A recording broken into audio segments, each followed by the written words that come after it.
Hello everyone welcome back to my channel. आज आप discuss करांगे पंजाबी यूनिवर्सिटी पटियाला का बिल्कुल लेटेस्ट सिलेबस थर्ड समैसटर के लिए। सो 2023-24 का लेटेस्ट सिलेबस है। पेपर का नाम है macro economics and public finance. Regular विद्यार्थियों के लिए जोड़ा है 75 नंबर का पेपर आएगा, 25 नंबर की उन्होंने इंटरनल असैसमेंट आएगी। प्राइवेट और डिस्टेंस एजुकेशन के जोड़े स्टूडेंट्स ने उन्होंने 100 नंबर का पेपर आएगा। मार्किंग स्कीमां का डिफरेंस है, बाकी थोड़ा पेपर का पैटर्न, पेपर का स्ट्रक्चर और सिलेबस बुक्स बिल्कुल सेम है। यूनिवर्सिटी की साइड तो तुसी ये नोट्स भी इंग्लिश पंजाबी मीडियम के डाउनलोड कर सकते हो। किदां डाउनलोड करना है मैं लिंक डिस्क्रिप्शन बॉक्स के वीडियो का दे दाँगी। मैं ऑलरेडी इस टॉपिक के उत्ते वीडियो पाई हुई है। सिलेबस किदां डाउनलोड करना है और यूनिवर्सिटी की साइड तो मटीरियल किदां डाउनलोड करना है, तो ईजी नोट्स ने तुसी उन्होंने भी फॉलो कर सकते हो। सैक्शन ए दे विच अगर आप गल करिए, पहला आप इंस्ट्रक्शनस की गल करते हैं। ए बी और सी तीन पार्ट दे विच तुहाडा क्वेश्चन पेपर डिवाइड होएगा। सैक्शन ए दे विच 4 क्वेश्चन पूछे जाएंगे। रैगूलर वालियां नूं 12-12 नंबर का एक क्वेश्चन आएगा, यानी कि 24 नंबर इत्थों। बी सैक्शन दे विचों भी 4 चों 2 करने हैं, 12-12 नंबर का एक 24 मार्क्स इत्थों बन जाएंगे। ठीक है। अगर आप गल करिए शॉर्ट क्वेश्चन, तो शॉर्ट क्वेश्चन जिहड़े ने ओह 9 शॉर्ट क्वेश्चन पूछे जाएंगे जिहड़े कि 3-3 नंबर के होंगे, यानी कि 27 नंबर।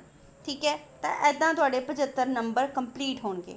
अगर आप डिस्टेंस और प्राइवेट वालों की गल करिए तो उन्होंने भी ए बी सी दे विच डिवाइड होएगा paper. 2-2 question A B section चो करने ने, 4 दे विचों 2, उन्हों का जोड़ा एक लॉन्ग क्वेश्चन है वो 16 नंबर का होएगा, यानी कि 32 मार्क्स। सैक्शन बी दे विचों भी 32 मार्क्स। सैक्शन सी दे विचों जोड़े है 36 मार्क्स होंगे, बिकॉज 9 क्वेश्चन पूछे जाएंगे शॉर्ट, 4-4 नंबर का एक शॉर्ट क्वेश्चन होएगा।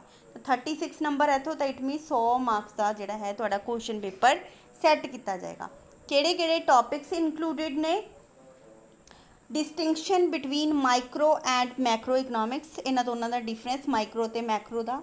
डिटरमीनेशन of income and employment, so income अते इंपलॉयमेंट की determination. Classical and Keynesian models तक जोड़े ये 2 मॉडल ने, ये बहुत ज़्यादा इंपॉर्टेंट ने। शॉर्ट विच भी पूछे जाते हैं, पिछली बार भी पूछे गए थे, लॉन्ग च भी पूछे जाते हैं। Consumption and investment functions, consumption यानी कि उपभोग के जोड़े फंक्शनस की ने, इन्वेस्टमेंट दे जोड़े आप इन्वेस्टमेंट करते हैं उहदे की फंक्शन ने, कार्ज ने। Average and marginal propensity to consume, तो एवरेज और मार्जनल प्रोसपेंटी दसनी है कंज्यूम की। स्टैटिक एंड डायनमिक मल्टीप्लायर जोड़ा मल्टीप्लायर है वो दसना है, स्टैटिक और डायनमिक। ये शॉर्ट च भी जोड़ा है पूछा जाता, स्टेट और डायनमिक मल्टीप्लायर।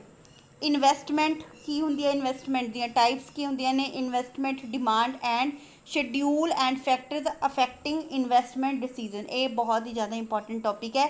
पिछली बार भी इन्वेस्टमेंट दियाँ टाइप्स आईयां सीगियां अते इहदा डिमांड शेड्यूल आया, बहुत ही ज़्यादा इंपॉर्टेंट क्वेश्चन है। फैक्टर्स भी पूछे गए सी, सो बहुत ही ज़्यादा इंपॉर्टेंट टॉपिक है। क्लासिकल अते कीनजियन जिहड़ा मॉडल है ये भी बहुत ज़्यादा इंपॉर्टेंट है। उस तो बाद सैक्शन बी दे विच जिहड़ा है introduction to public finance, nature की है इहदा, स्कोप की हैगा इहदा अते नाल ही इंपॉर्टेंस की है। तो पब्लिक फाइनांस की नेचर, स्कोप अते इंपॉर्टेंस। पब्लिक एक्सपेंडिचर की होंदा, ठीक है। सो सार्वजनिक खर्चा की गल करते हैं आप। सो प्रिंसीपल हो गए, इफैक्ट्स हो गए, ये सिद्धांत हो गए, ये प्रभाव की हो गए of public expenditure on production and distribution. Production के उत्ते इहदा की असर पैंदा है, डिस्ट्रीब्यूशन वितरण के उत्ते इहदा की असर पैंदा है। Causes for the growth of public expenditure, की कारण है पब्लिक एक्सपेंडिचर जिहड़ा है उहदी ग्रोथ हो जाती है। सो टैक्सेशन तो की भाव है? Classification cannons and characteristics of a good tax system, बहुत ही ज़्यादा इंपॉर्टेंट क्वेश्चन है कि किहड़े कैनन्स ने, करैक्टरिस्टिक्स ने गुड टैक्सेशन सिस्टम से। बहुत बार पेपर च पूछा जाता है, क्वेश्चन पक्का आंदा हुंदा, पिछले साल भी आया सी।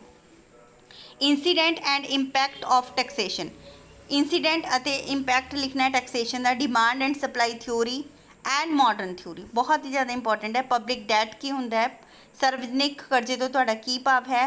टाइप्स इहदियां की ने, रोल इहदा की हैगा, तो ये भी इंपॉर्टेंट क्वेश्चन हैगा। लॉन्ग दे विच पिछली बार भी ये जिहड़ा क्वेश्चन सी पूछा गया सी। बाकी जिहड़ा हैगा burden and methods of redemption of public that, बहुत ज़्यादा इंपॉर्टेंट क्वेश्चन है कि ਪਬਲਿਕ ਡੈਟ ਵਾਲਾ ਤਾਂ ਕੁਐਸਚਨ ਬਹੁਤ ਹੀ ਜ਼ਿਆਦਾ ਇੰਪੋਰਟੈਂਟ, ਤੁਸੀਂ ਕੁਝ ਵੀ ਇਹਦਾ ਯਾਦ ਕਰੋ, ਇੱਥੇ ਤੋਂ ਇੱਥੇ ਤੱਕ ਬਹੁਤ ਹੀ ਜ਼ਿਆਦਾ ਇੰਪੋਰਟੈਂਟ ਹੈ। ਡੈਫੀਸ਼ੀਟ ਫਾਈਨੈਂਸਿੰਗ ਕੀ ਹੁੰਦੀ ਆ, objectives and limitations of deficit financing, ਬਹੁਤ ਹੀ ਇੰਪੋਰਟੈਂਟ ਕੁਐਸਚਨ ਨੇ ਇਹ ਵੀ। ਬਾਕੀ ਤੁਸੀਂ ਬੁੱਕ ਪੜ੍ਹ ਸਕਦੇ ਹੋ, ਓਪੀ ਸ਼ਰਮਾ ਸਰ ਦੀ ਬਹੁਤ ਹੀ ਜ਼ਿਆਦਾ ਇੰਪੋਰਟੈਂਟ ਬੁੱਕ ਹੈ, ਕਾਫੀ ਸਾਰੇ ਕੰਸੈਪਟ ਇਹਦੇ ਵਿੱਚ ਮਿਲ ਜਾਣਗੇ।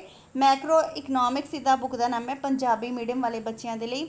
ਅਤੇ ਡਨਬਰਗ ਅਤੇ ਮੈਕਡੂਗਲ ਦੀ ਬੁੱਕ ਹੈਗੀ ਹੈ ਮੈਕਰੋ ਇਕਨੋਮਿਕਸ, ਮੈਕਗ੍ਰਿਊ ਹਿੱਲ ਦੀ, ਇਹ ਇੰਗਲਿਸ਼ ਦੇ ਵਿੱਚ ਬੁੱਕ ਹੈ। ਤਾਂ ਇਹ ਪਹਿਲੀਆਂ ਜਿਹੜੀਆਂ ਦੋ ਬੁੱਕਸ ਨੇ ਇੰਗਲਿਸ਼ ਪੰਜਾਬੀ ਮੀਡੀਅਮ ਵਾਲੇ ਲੈ ਸਕਦੇ ਨੇ। ਅਗਰ ਆਪਾਂ ਗੱਲ ਕਰੀਏ ਤਾਂ ਨੀਚੇ ਜਿਹੜਾ ਹੈ ਉਪਿੰਦਰਜੀਤ ਕੌਰ ਮੈਮ ਨੇ, ਸੋ ਇਹਨਾਂ ਦੀ ਵੀ ਜਿਹੜੀ ਹੈਗੀ ਆ ਬੁੱਕ ਬਹੁਤ ਜ਼ਿਆਦਾ ਇੰਪੋਰਟੈਂਟ ਹੈ, ਸਰਕਾਰੀ ਵਿੱਤ ਅਤੇ ਸਿਧਾਂਤ। ਲੇਕਿਨ ਇਹਦੇ ਵਿੱਚ ਤੁਹਾਨੂੰ 1-2 ਟੌਪਿਕਸ ਹੀ ਮਿਲਣਗੇ, ਤੁਸੀਂ ਜਿਹੜਾ ਹੈ ਓਪੀ ਸ਼ਰਮਾ ਦੀ ਬੁੱਕ ਲੈ ਸਕਦੇ ਹੋ ਪੰਜਾਬੀ ਮੀਡੀਅਮ ਵਾਲੇ, ਡਨਬਰਗ ਅਤੇ ਮੈਕਡੂਗਲ ਦੀ ਇੰਗਲਿਸ਼ ਮੀਡੀਅਮ ਵਾਲੇ ਇਹ ਵਾਲੀ ਬੁੱਕ ਲੈ ਸਕਦੇ ਨੇ। ਸੋ ਕਾਮਰਸ ਸਟਰੀਮ ਦੇ ਵਿੱਚ ਵੀ ਜਿਹੜੇ ਵਿਦਿਆਰਥੀ ਨੇ, ਸੋ ਇਹ ਵੀ ਇਹ ਬੁੱਕਸ ਜਿਹੜੀਆਂ ਨੇ ਲੈ ਸਕਦੇ ਨੇ, ਸੇਮ ਤੁਹਾਡਾ ਸਿਲੇਬਸ ਹੋਏਗਾ। ਮਿਲਦੇ ਹਾਂ ਆਪਾਂ ਨਵੇਂ ਵੀਡੀਓ ਦੇ ਨਾਲ, ਧੰਨਵਾਦ।